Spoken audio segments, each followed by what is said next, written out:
नमस्कार दोस्तों, मैं ऋतुराज लोकतंत्र की आवाज़ में आपका स्वागत करता हूँ। आज हम बात करेंगे यूपी के हाथरस समागम घटनाक्रम के बारे में।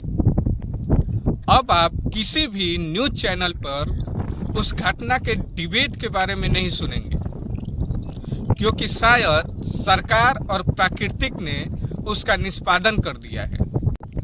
मुझे ये घटना वर्तमान में इसलिए याद आई कि मैंने कुछ ही दिन पहले सोशल मीडिया पे एक छोटे बच्चे जिसकी उम्र लमसम 3 या 4 साल होगी, वो अपने माँ के सिरहाने बैठ करके और लोगों को एक सरसरी निगाहों से और अचंभित निगाहों से देख रहा था कि आखिर ये लोग मुझे इस तरह से क्यों देख रहे हैं। क्योंकि उसे शायद लग रहा होगा कि उसकी माँ तो सोई हुई है, जब वो उठेगी तो घर चले जाएंगे। क्योंकि सभी लोग उससे यही पूछ रहे थे कि बाबू तुम्हारा नाम क्या है और तुम्हारा घर कहाँ है, और वो बार बार अपना नाम और घर बक्सर बता रहा था। फिर मुझे ये जानकारी हुई कि उस समागम में कुछ विशेष समुदाय के लोग गए हुए थे। पहले तो वहाँ के प्रशासन ने 80,000 लोगों के लिए परमिशन दे दी। अगर आपके शहर में इस देश के प्रधानमंत्री की भी सभा होती है तो 10,000 लोगों की भीड़ इकट्ठा करने में कार्यकर्ताओं के पसीने छूट जाते हैं। लेकिन धर्म के नाम पर लोगों से इतनी भीड़ इकट्ठा कर लेना और प्रशासन का परमिशन दे देना भी बहुत सोचनीय विषय है। मैं उन सभी लोगों से ये पूछना चाहता हूँ कि आखिरकार आपको अपने धर्म से इतनी नफरत क्यों है, इतनी उदासीनता क्यों है, जो आप दूसरे की तरफ इतना झुकाव रखते हो। क्या आपने रामायण पढ़ी? क्या आपने महाभारत को पढ़ा?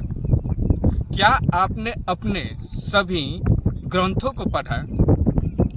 क्या आपने अपने उपनिषदों को पढ़ा?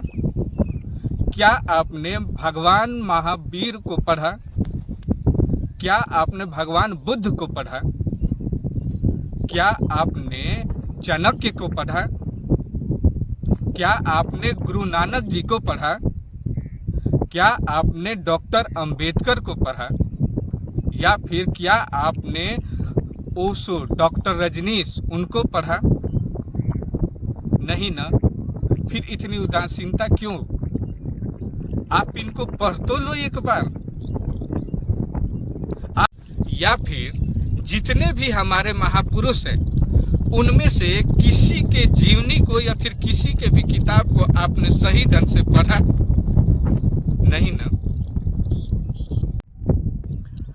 आप जिस चीज की खोज में निकले हैं, उसी चीज की खोज में हमारे महापुरुष वर्षों पहले निकले थे और उसे इन्होंने पाया भी।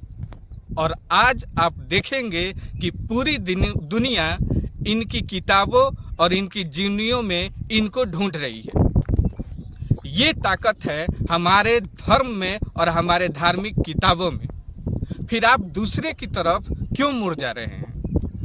ये दुखद घटनाक्रम हमारे धार्मिक स्थलों, हमारे महापुरुषों के धार्मिक खोजों, उनके किताबों पर कई सवालिया निशान खड़ा कर देते हैं।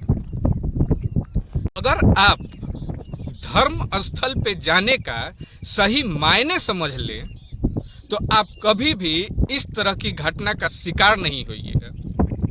और ये तभी आपको समझ में आएगा जब आप हमारे महापुरुषों की लिखी हुई पुस्तकों को पढ़िएगा और उससे सही ज्ञान प्राप्त कीजिएगा। फिर आपको किसी भी धर्म गुरु की जरूरत नहीं पड़ेगी, क्योंकि हमारे विद्वानों की ये पुस्तकें ही हमारे लिए गुरु हैं।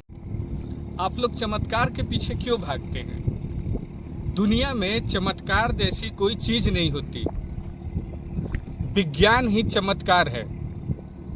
आप लोग विज्ञान पे भरोसा कीजिए और पढ़ाई कीजिए, उसको समझिए, क्योंकि विज्ञान से बड़ा चमत्कार हो ही नहीं सकता। ऐसे ही अच्छे मुद्दों पे वीडियो देखने के लिए लाइक कीजिए, कमेंट कीजिए, शेयर कीजिए। और मेरा यूट्यूब चैनल जो है @ऋतुराज भैया जी, उसको सब्सक्राइब कीजिए। धन्यवाद।